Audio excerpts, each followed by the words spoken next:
कैसे हैं आप सब। स्वागत है आपका टीचिंग इंस्टीट्यूट में। बात करेंगे सीटेट दिसंबर जनवरी 2022-23 के लिए मैथ की एनसीईआरटी मैथ की जो पैडागोजी है, हमने यहाँ पर मोस्ट इंपॉर्टेंट 15 क्वेश्चनों को यहाँ पर सेलेक्ट किया है जो आने वाले एग्जाम्स में आपके आएंगे। तो चलिए, कई बार आपने सीटेट की एग्ज़ाम्स दे चुके हैं लेकिन अब तक नहीं निकला है, तो इस क्वेश्चन के आधार पर आपके इस बार सीटेट 100% टीचिंग इंस्टीट्यूट गारंटी लेती है, इस बार आपकी सीटेट की परीक्षा ज़रूर निकलेगी। तो चलिए, ऐसे ही आप लोग प्रैक्टिस सेट में भाग लीजिए। हम इससे पहले हमने लेक्चर क्लास आपको देते हैं, उसके बाद आपको प्रैक्टिस सेट देते हैं, दोनों को आप अटेंड कीजिए। नोट्स लेने के लिए आपको मैं नंबर बता दूं 7634993536। इस नंबर पर आप व्हाट्सअप करके कंप्लीट नोट्स ले सकते हैं। चलिए, आज का पहला क्वेश्चन देखते हैं। आज हमारी क्लास दूसरा है मैथ पेडागोजी की। इससे पहले हमने पहला चैप्टर, अब पहला क्वेश्चन अपलोड कर दिया है, टेस्ट नंबर 1। आप चैनल के प्लेलिस्ट में जाकर देख सकते हैं। इस वीडियो के डिस्क्रिप्शन बॉक्स में सभी का मैं प्लेलिस्ट का लिंक दे दूंगा आपको। चलिए, हम लोग पहला क्वेश्चन देखते हैं। उपलब्धि परीक्षण से संबंधित नहीं है। पहला क्वेश्चन आपको यहाँ पर नेगेटिव आ गया।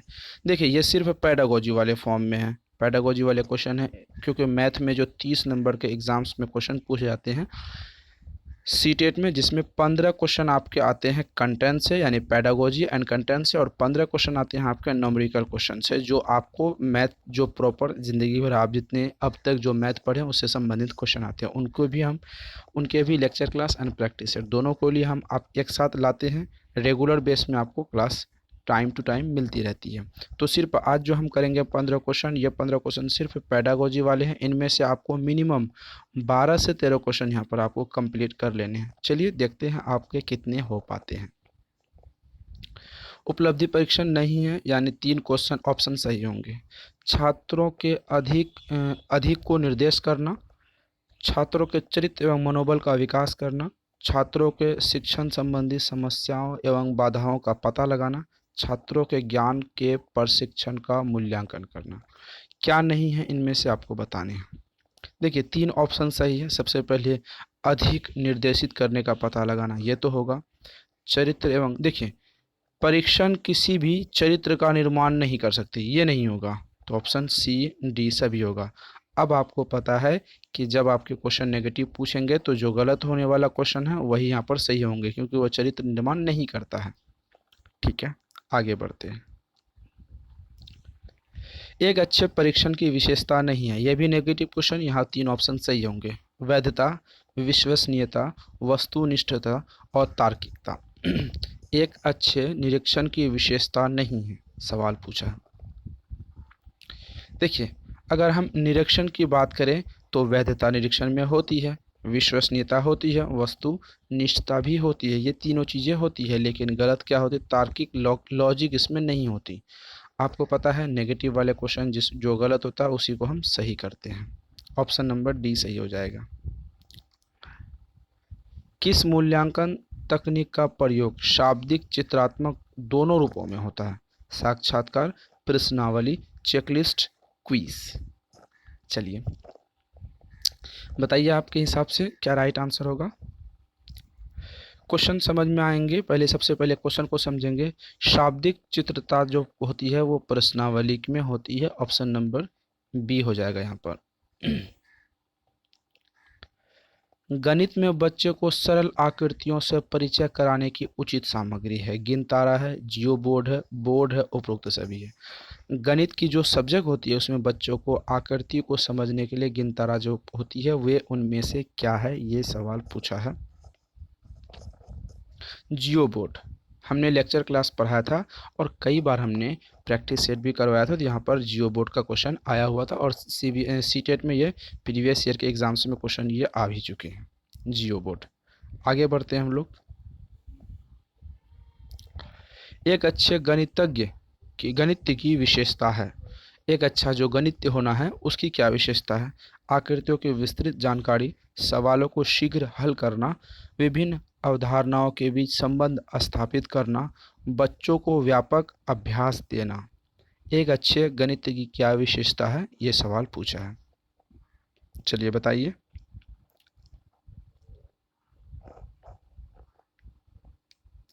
देखिए इस सवाल का जो राइट आंसर होगा ऑप्शन नंबर यहाँ पर सी राइट आंसर होगा। विभिन्न अवधारणाओं के बीच संबंध स्थापित करना एक अच्छा गणित की विशेषता यहाँ पर यह दर्शाई गई है। सबसे पहले क्वेश्चन जब आप करते हैं तो आप अपने हिसाब से पहले क्वेश्चनों को देख लीजिए, उसके बाद ऑप्शंस आपके सामने, वीडियो को पॉज करके ऑप्शंस को आप पढ़िए, उसके बाद राइट आंसर का चूज कीजिए। एक छात्र दी गई टाइल्स को सभी संभव आयतों में व्यवस्थित कर लेता है। यह संज्ञानात्मक पक्ष का उपवर्ग दर्शाता है, ज्ञान का, बोध का, प्रयोग का, विश्लेषण का। एक छात्र है, किसी के जो टाइल्स होते हैं उसकी साइज ऐसी होती है, किसी टाइल्स की साइज जो है ऐसी होती है, तो किसी टाइल्स की साइज त्रिभुजाकार की होती है, तो वो सभी टाइल्स को एक सिरे से अच्छी तरीके से फिट कर लेते हैं। तो इनमें से ऑप्शन आपके सामने है क्या होगा?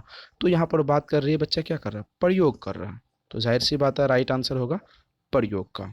ऐसा कुछ नहीं होगा, एक्स्ट्रा बुद्धि आप कुछ क्वेश्चनों में ज़्यादा दिमाग लगाने की ज़रूरत नहीं पड़ती है, लेकिन कुछ क्वेश्चन ऐसे होते हैं जिसमें बहुत ज़्यादा हम लोग बुद्धि का इस्तेमाल करना होता है। समस्या समाधान दोष नहीं है। फिर वही सवाल आ गया, नेगेटिव क्वेश्चन। जहाँ पर भी नेगेटिव क्वेश्चन आए तो उसमें क्या करना आपको? 3 ऑप्शन सही होते हैं, 1 ऑप्शन गलत होते हैं, तो 3 ऑप्शन जो होंगे वहाँ यहाँ पर सही हो जाएंगे, 1 ऑप्शन यहाँ पर आपको गलत होंगे। हमें क्या करना है? गलत वाले को ढूंढना है और उसी को हम एग्ज़ाम में सही कर देना है। अब सोचेंगे कि सर गलत वाले क्वेश्चन को एग्ज़ाम में हम जो सही करेंगे तो वो गलत नहीं होगा। नहीं, क्वेश्चन ही जब गलत पूछे तो गलत वाला ही सही होगा। पाठ्यक्रम का समय पर पूरा न होना, ज़्यादा समय लगना, व्यक्तित्व व्यक्तित्व भिन्नताओं का ध्यान रखना, इनमें से कोई नहीं। राइट आंसर बताइए। देखिए समस्या समाधान का दोष नहीं है, ये दोष नहीं है। ऑप्शन ए जो है वो दोष नहीं है। ऑप्शन बी ज़्यादा समय लगना, ये भी दोष नहीं है। तो ऑप्शन ये है, ये दोष है। अब जो दोष होगा उसी को हम सही करके राइट आंसर टिक करेंगे। निम्न में से कौन सी तर्क प्रधान विधि है? आगमन विधि, निगमन विधि, विश्लेषण विधि, अनुसंधान विधि। तर्क करने वाली बात किसमें से है? कौन ऐसा विधि है जिसमें आप लॉजिक लगा सकते हैं, सोच सकते हैं, अपनी बुद्धि का प्रयोग कर सकते हैं? ये सवाल पूछा है। देखिए अगर हम आगमन की बात करें तो आगमन विधि, निगमन विधि यहाँ पर बिल्कुल भी नहीं होगा, क्योंकि यहाँ पर तर्क करने की बात कही गई है, यहाँ पर लॉजिक की बात कही गई है।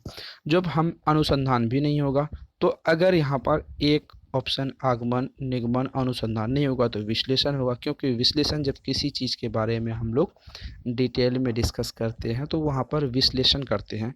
जब विश्लेषण करते हैं तो वहाँ पर अपनी तर्क लगाते हैं।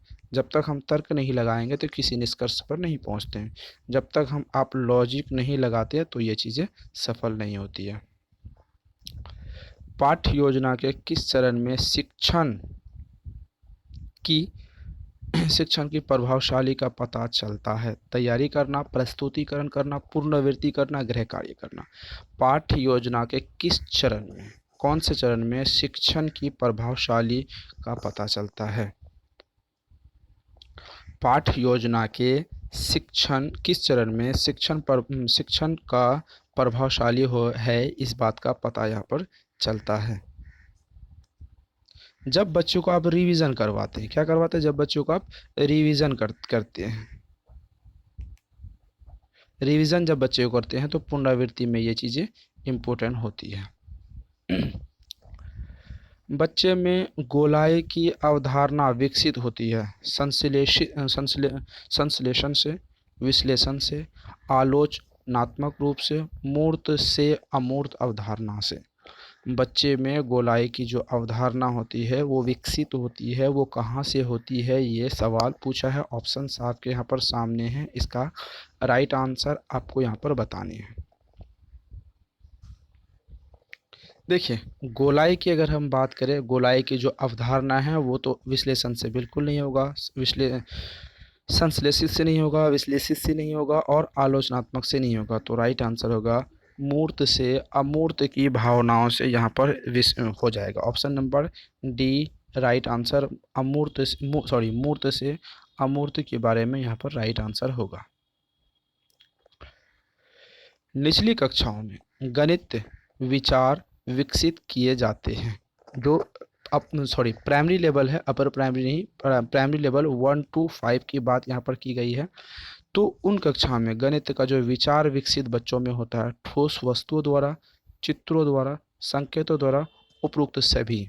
देखिए यहाँ पर एक चीज़ सोचने वाली बात है, जब अगर 1 to 5 के बच्चे को आप पढ़ाएंगे तो उसकी जाहिर सी बात है उसकी जो एज होगी 6 साल से शुरू होती है, 6 साल से लेके वो 11 साल तक जाती है।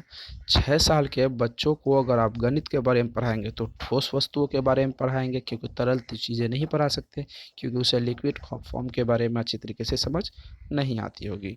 ठोस वस्तुओं के बारे में पूछेंगे, चित्र के बारे में, संकेत के बारे में, तो ऑप्शन नंबर यहाँ पर डी सही हो जाएगा। उपरोक्त में से सभी को हम सही मानेंगे। गणित में चिंतन और तर्क करना प्राप्त की जा सकती है। गणित में चिंतन करना और तर्क करना जो प्राप्त की जा सकती है, हस्त परलोकों के प्रयोग से की जा सकती है, छात्रों को चर्चाओं में शामिल करके की जा सकती है, संकल्पनाओं को वास्तविक जीवन में जोड़कर की जा सकती है, या फिर उपरोक्त सभी। राइट आंसर बताइए। चिंतन और तर्क की बात होती है, जब बच्चों में चिंतन करेंगे, तर्क करेंगे, तो हस्तपरक यानी हैंडमेड यहाँ पर बात की गई है, हैंडमेड की बात की गई है। हैंडमेड चीज़ों को अगर वस्तुओं को हम इस्तेमाल करेंगे तो बच्चे उसमें चिंतन कर सकते हैं, तर्क कर सकते हैं कि हाँ कहाँ लगाना है, क्या करना है, क्या प्रयोग करना है। छात्रों को चर्चा में शामिल करेंगे तो उसमें चिंतन शक्ति बच्चों के बढ़ेगी। संकल्पना यानी कॉन्सेप्ट को वास्तविक जीवन में जोड़कर, तो option number D right answer होगा। उपयुक्त में से सभी सही।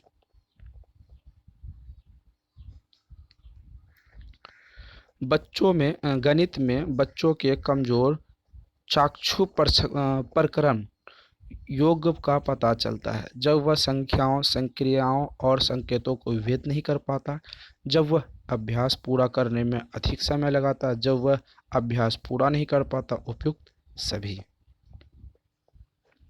राइट आंसर बताइए क्या होगा। देखिए बात करेंगे चाक्षुक प्रक्रमण की योग्यता का पता तब नहीं चलता जब बच्चों में संख्याओं, संक्रियाओं और संकेतों और विभेद का पता नहीं कर पाता, तब वो चाक्षुक प्रक्रमण कहलाता है। याद रखेंगे ये सीटेट का ये क्वेश्चन 2016 का पूछा गया है।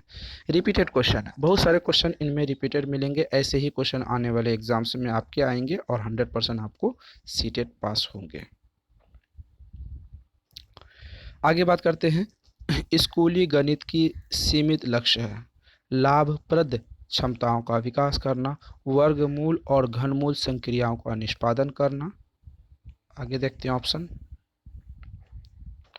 ज्यामितीय प्रमेयों का निरूपण एवं सत्यापन करना, इनमें से कोई नहीं। राइट आंसर बताइए। क्वेश्चन क्या है, क्वेश्चन को एक बार पढ़ेंगे। स्कूली गणित सीमित लक्ष्य है लाभप्रद क्षमताओं का विकास करना। ऑप्शन नंबर यहाँ पर ए आपके राइट आंसर यहाँ पर हो जाने हैं। चलिए आखिरी क्वेश्चन देखते हैं। भारत के झंडे का आरेख बनाइए और झंडे में सीमित रेखीय की संख्या की पहचान कीजिए। यह समस्या है सरल, कठिन, उपयुक्त, बहु अनुशासनात्मक। देखिए सबसे पहली बात है भारत की नक्शा का यहाँ पर भारत के झंडे का आरेख को बनाने के लिए बोल रहा है। ये सममिति रेखाएं हैं, ये बहु अनुशासनात्मक होती है, क्योंकि इनमें से कुछ जगहों पे झंडे छोटे बनाए जाते हैं, कुछ जगह पे झंडे बड़े बनाए जाते हैं, अलग अलग जगह पर अलग अलग उसके साइज़ों का प्रयोग किया जाता है। तो बहुत चीज़ें होगी। दूसरा बात आरेख जो होगा उसको सममिति जो आरेख होगी वो बहुत हो जाएगी, मतलब अलग अलग डिफरेंट हो जाएगी। दूसरा इसमें रंग कलर की जो बात होगी, उसमें चक्र की बात होगी, तो ये बहु अनुशासनात्मक हो जाती है। तो ये थे आज के मोस्ट इम्पोर्टेंट मैथ पेडागोजी के पेडागोजी क्लास 2 का टेस्ट सीरीज़ था, ठीक है। हमने इससे पहले आपको लेक्चर क्लास अटेंड करवा दिए हैं, आप लेक्चर क्लास अटेंड कर सकते हैं। जो भी वीडियो अगर आप नहीं देख पाते हैं, चैनल पर जाएंगे, प्लेलिस्ट में जाएंगे, वहाँ पर आपको सारी वीडियो मिल जाएगी। तो ये हमारी टेस्ट नंबर दूसरा था पेडागोजी का। सिर्फ यहाँ पर पेडागोजी फॉर्म में क्वेश्चन की बात की गई है। उसके बाद आपको जो न्यूमेरिकल क्वेश्चन है उससे पहले आपको अलग वीडियो में मिलती है और डेली मिलेगी। कंप्लीट नोट्स के लिए 7634993536 इस नंबर पर आप व्हाट्सअप करके कंप्लीट नोट्स सीटेट 2022 की ले सकते हैं आप। तो इस नोट्स को अगर आप पढ़ेंगे तो आपको 100% सीटेट 2022 सफल हो जाएगी। तो कैसी इन्फॉर्मेशन, कैसी क्लास लगी, आप कमेंट सेक्शन में ज़रूर बताइएगा। फिर मिलते हैं।